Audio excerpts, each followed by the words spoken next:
அம்முக்குட்டி இவ்வளவு நேரம் என்கிட்ட உட்காந்துருந்தாங்க.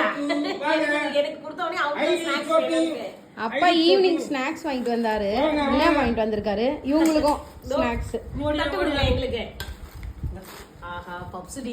இல்லனா வந்து நம்மளால சாப்பிட முடியாது. ஆமா ரொம்ப நாளைக்கு அப்புறம் பப்ஸ் வாங்கிட்டு வந்து கொடுத்துருக்காரு. ஆனா இந்த பப்ஸை மட்டும் நம்ம எங்கேயுமே ஒரு பொது இடத்துல சாப்பிட முடியாதுங்க. ஏன்னா வாயில உடம்புல எல்லா இடத்துலயுமே அது அப்படியே ஒட்டிக்கும்.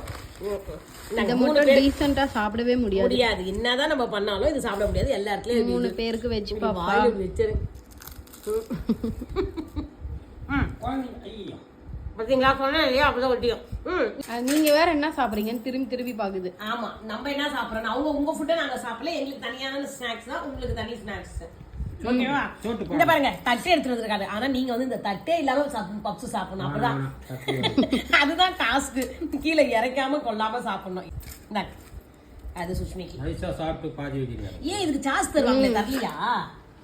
கொடுங்க நான் போய் சாப்பிடுறேன். பாருங்க உங்க அப்பா சாஸ் வாங்கிட்டு வரல, விட்டு வந்துட்டாரு. காசை கொடுத்து வாங்கிட்டு சாக்ஸா டொமேட்டோ சாஸ் தான் நான் சொன்னேன். ஷூக்கு போற சாக்ஸ் சொல்றாரு அவரு. ஈவினிங் ஸ்நாக்ஸ் இதுதான்ப்பா, வாங்க சாப்பிடலாம்.